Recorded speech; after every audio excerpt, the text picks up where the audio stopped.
What's going on, guys? We are back yet again, and we are finally going to be talking about the latest episode of Dragon Ball Daima. Now, oh my gosh, man, this episode was amazing.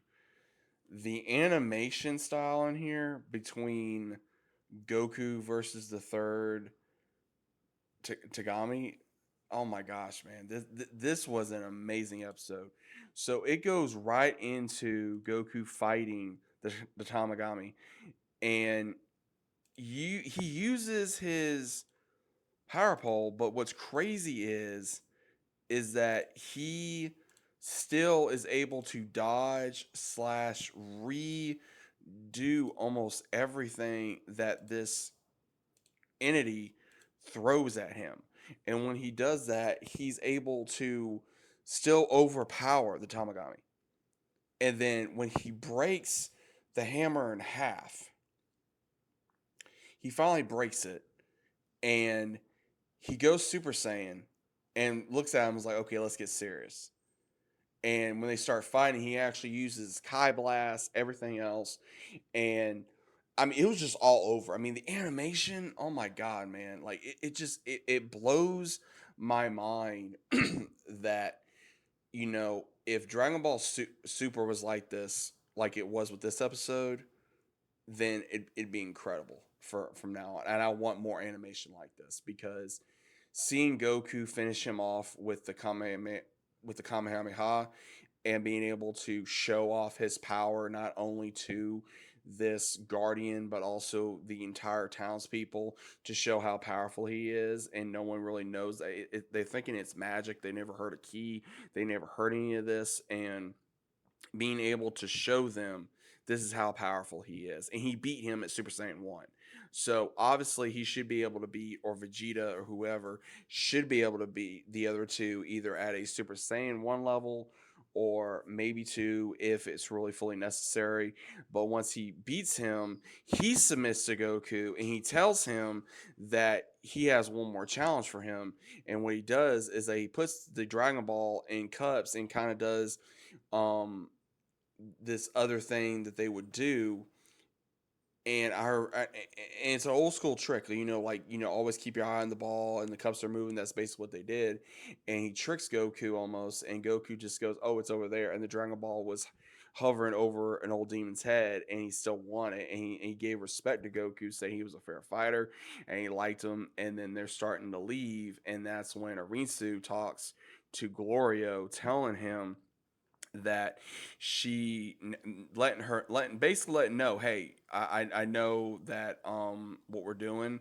And what was really crazy is that she has a plan this entire time. It goes more into what was going on. It was so crazy because now she's using Glorio and everyone else to be able to control the pawns. This is what's crazy is they're gonna go to the second world, the demon realm, right? As soon as this happens, you see Glorio say, "Oh, we need to keep under the radar due to everyone's gonna be looking for a red haired boy and all this and that," right? So what's really crazy is he obviously is going to be using them so that way Arinsu, she could be getting the Dragon Balls. That's basically what it boils down to.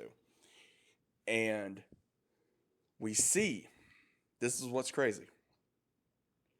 She talks to Gloria and she says, "Well, I guess I'm gonna have to move up to my plan." She goes to some witch house after we see where even Pansy's asking Goku, how's he so strong with this magic? And he says, I guess you can call it magic because, of course, him beating the Tamagami in Super Saiyan 1. But between Goma and the other one, they are rewinding footage from the Majin Buu arc. We see Dr. Arinsu where Vegeta sacrificed himself and Majin Buu was in Mini Buus, and we saw Dr. Arinsu there. She was obtaining DNA from Majin Buu. She was obtaining DNA. And they're asking, why is she there? because Degasu's looking at Goma like there has to be a reason why she's there, and only reason she knows about that is probably because Deborah told her. So she goes to like doing something, and she says it's almost time, and she's talking to this witch that's doing something with the DNA that she gave her, and she said that hopefully this one will be a lot stronger because the last one couldn't even go up against me. And she's pouring the DNA into this like potion, this brew. It's crazy, and you see the versions of Majin Buu in the flames, and it's going, and it gets revealed it was not Bibbidi that created Majin Buu. It was this witch. Apparently, Bibbidi went to her to ask her to make Majin Buu, and she did not know Majin Buu was going to be that much of a havoc on the demon realm, to where he caused everyone to leave. He even killed ones, all this stuff, and I guess that's when they had to close him up in that ball, and that's when he was becoming destructive in the universe. That is crazy. And she even tells her, she says, "Don't worry, I won't tell no one that I know." And at the same time, how she says with this, hopefully she can become hopefully king of the demon realm, because that's what she's wanting. I got a feeling she's wanting to be king of the demon realm, if I'm understanding it correctly. And if that don't work, she's going to use the Dragon Balls, because she's using Goku and the rest of them so she can get the Dragon Balls to be able to take care of Goma. And even the witch tells her Goma may not seem like much, but do not underestimate him because he is powerful. So, who's going to be the ultimate villain here? Is it going to be Rinsu, Goma, or these unknowns that we're going to be seeing that are going to be possible Majins? They're from Majin Buu's DNA.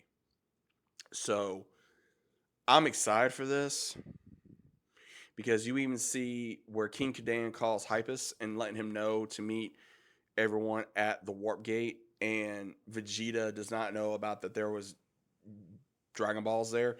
And what was so funny is he's telling Hypus to tell him, and he says, "Tell me." He says, "Why didn't you answer me?" He says, "Because you're not a king and you're very arrogant."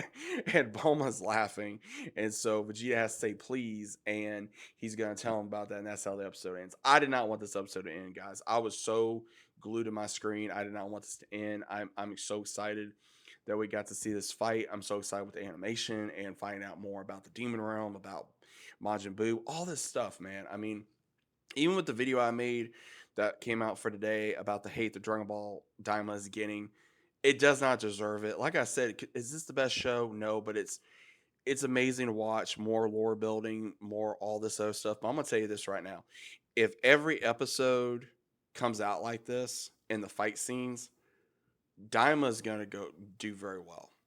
And if we continue to get this in Dragon Ball, we're gonna be eating good. That's all I'm gonna say. But what do you guys think about this episode? I know I'm excited. I'm hyped up. What are your thoughts on it? Let me know down in the comments. I hope you guys enjoyed, and I'll see you as always on the next one.